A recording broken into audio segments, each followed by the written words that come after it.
नमस्कार, सत्यहिंदी.com में आपका स्वागत है। एक नजर अब तक की सुर्खियों पर। बीते 24 घंटों में कोरोना संक्रमण के 1,79,723 नए मामले सामने आए हैं। ये मामले बीते दिन के मामलों से 12.6% ज्यादा हैं। कल कोरोना के 1,59,632 मामले सामने आए थे।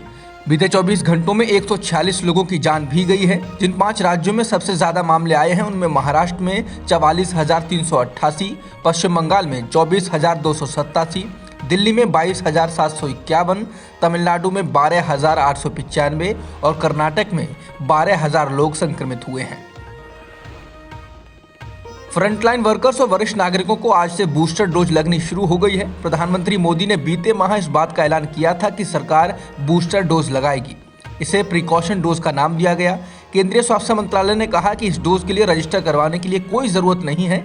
जो भी लोग इसके पात्र हैं उन्हें अपने नज़दीक के वैक्सीनेशन सेंटर में जाकर इसे लगवाना चाहिए। दुनिया के कई देशों में बूस्टर डोज लगने के बाद भारत में भी लगातार इसकी मांग की जा रही थी। इसके अलावा 15 से 18 साल की उम्र के बच्चों को भी वैक्सीन लग रही है। देश में ओमिक्रॉन के संक्रमण के मामलों का आंकड़ा बढ़कर 4,033 हो गया है। बड़ी संख्या में सरकारी कर्मचारी भी कोरोना से संक्रमित हो रहे हैं। दिल्ली पुलिस के 300 से ज्यादा कर्मचारी, जबकि दिल्ली की जेलों में भी स्टाफ के कर्मचारी इस वायरस से संक्रमित हुए हैं। महाराष्ट्र और दिल्ली में जितनी तेजी से संक्रमण बढ़ रहा है उससे लगता है कि इन राज्यों में और ज्यादा प्रतिबंध लगाने पड़ सकते हैं। मंत्रालय के सूत्रों ने बताया कि भारत की कोविन वेबसाइट पर फिल्टर लगा दिया गया है, जिसके जरिए अब यूपी, उत्तराखंड, पंजाब, गोवा और मणिपुर में जो भी वैक्सीन लगवाने के बाद सर्टिफिकेट मिलेगा उस पर पीएम मोदी की फोटो नहीं होगी। समझा जाता है कि स्वास्थ्य मंत्रालय ने चुनाव आयोग की आचार संहिता लागू होने के मद्देनजर यह कदम उठाया है। चुनाव आयोग ने 5 राज्यों के लिए मतदान की तारीख का ऐलान शनिवार को किया है। आयोग की अधिसूचना जारी होते ही आचार संहिता लागू हो जाती है। प्रधानमंत्री नरेंद्र मोदी के फिरोजपुर दौरे को लेकर सुरक्षा में हुई चूक के मामले में सुप्रीम कोर्ट में आज फिर से सुनवाई होगी। शुक्रवार को हुई सुनवाई के दौरान केंद्र सरकार की ओर से पेश हुए सॉलिसिटर जनरल तुषार मेहता और पंजाब सरकार के अटॉर्नी जनरल ने अपने तर्क रखे थे। वरिष्ठ अधिवक्ता मनिंदर सिंह ने अदालत में याचिका दायर की है।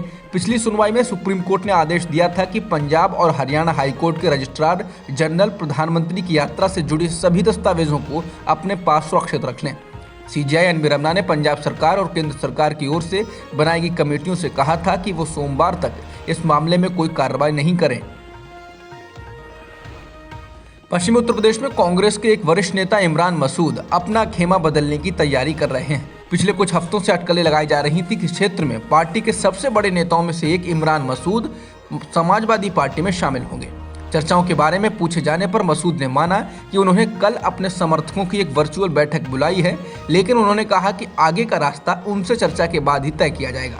लेकिन उन्होंने ये भी स्पष्ट रूप से कहा कि उत्तर प्रदेश में मुख्य मुकाबला समाजवादी पार्टी और भाजपा के बीच है। बता दें, मसूद ने 2007 का विधानसभा चुनाव निर्दलीय के रूप में जीता।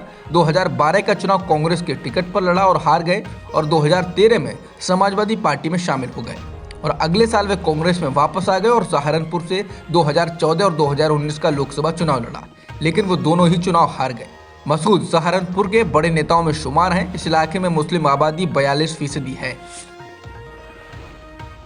पूर्व मुख्यमंत्री और बहुजन समाज पार्टी प्रमुख मायावती ने अब चुनाव आयोग से मांग की है कि वो चुनाव में धार्मिक रंग देने वाली राजनीति पर रोक लगाए। मायावती ने कहा कि चुनावी राज्यों में बहुत जरूरी है कि निर्वाचन आयोग आदर्श आचार संहिता को पूरी सख्ती से लागू करने के लिए ठोस कदम उठाए, ताकि आमजन में स्वतंत्र, निष्पक्ष व शांतिपूर्ण ढंग से चुनाव कराने के संबंध में विश्वास कायम हो पाए। उन्होंने कहा कि पिछले कुछ सालों में चुनाव के दौरान हर प्रकार की धांधली करने तथा सत्ता और धर्म का चुनावी लाभ लेने के लिए अनुचित काम करने की प्रवृत्ति काफी घातक रूप से बढ़ी है। बिहार बीजेपी के नेतृत्व पर एक बार फिर सवाल उठे हैं। अब नरकटियागंज से भाजपा विधायक रश्मि वर्मा ने रविवार को निजी कारणों का हवाला देते हुए अपने पद से इस्तीफा दे दिया है। वहीं गोवा में भी एक निर्दलीय विधायक ने इस्तीफा देते हुए कांग्रेस का दामन थामने की बात कही है।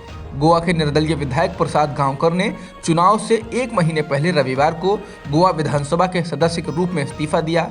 मिली जानकारी के अनुसार वो कांग्रेस में शामिल हो सकते हैं। अब तक की खबरों में इतना ही। बाकी खबरों के लिए बने रहिए सत्यहिंदी.com के साथ। सत्य हिंदी का ऐप डाउनलोड करें गूगल प्ले स्टोर पर।